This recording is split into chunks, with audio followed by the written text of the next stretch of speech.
You have the idea, you know the niche, but now you hit the wall money.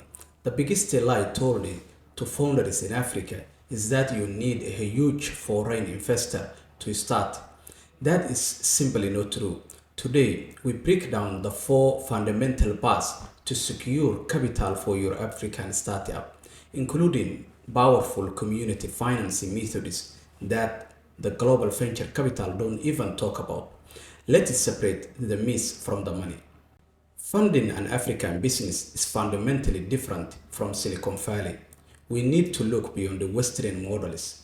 We look at four distinct sources: informal saving, bootstrapping, non-dilutive, and dilutive capital. Now, knowing which one to target first determines your success.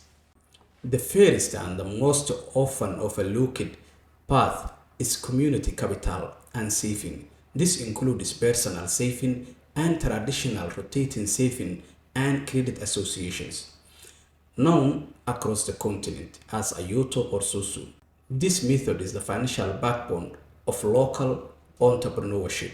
These community funds provide large interest-free lump sums of cash that are perfect for initial inventory, small equipment purchases, or launching your MVP. This is pure equity-free capital funded by your community and trust.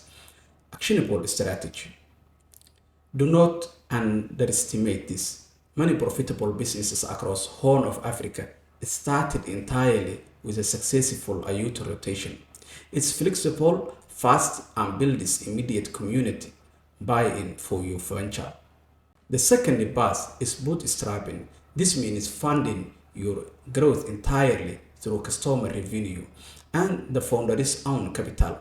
This is not glamorous, but it is powerful. When you bootstrap, you retain 100% control of your company, and you prove to future investors that your business model actually works and generates cash.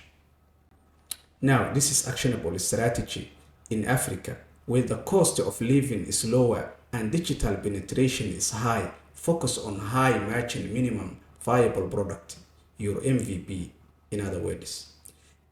Get to profitability quickly. Your first customer payment is worth more than any grant because it validates the market demand. This should be the default path for 90% of all new founders. The third path is non-dilutive capital.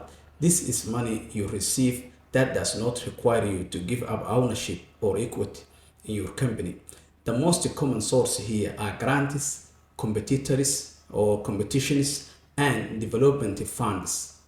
This money is hard to get, but it is pure growth fuel.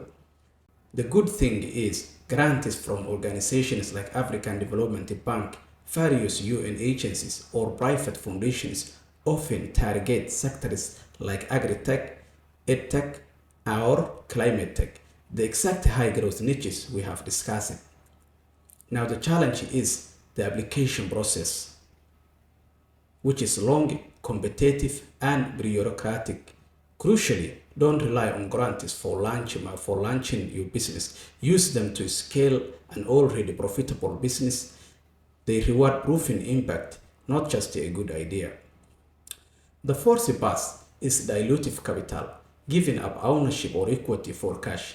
This is highly publicized world venture capital, and VC is only for businesses or a business built for exponential, rapid, multi-country scale. The winner takes all.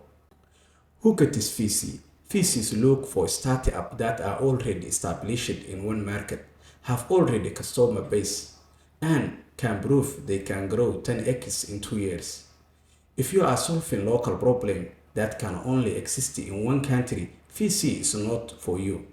If you are building the next Pan-African fintech service, VC is essential. Now let me give you a bit of a warning. Giving up equity is painful. You must be certain you need the VC's network and speed more than you need full control. So the four paths are clear. Use community capital and bootstrapping to validate your idea, and fund your first year, chase grants to scale social impact, and only pursue venture capital if you are targeting exponential cross-border growth. Now, let's come to your action plan. Focus 80% of your energy on getting that first customer to pay you. That revenue is the best funding source there is. Now that you know how to find the money, the next video addresses the biggest risks, the legal mistakes African founders make. Don't lose your business over bad paperwork. Subscribe to Abyad Africa now and let us get building.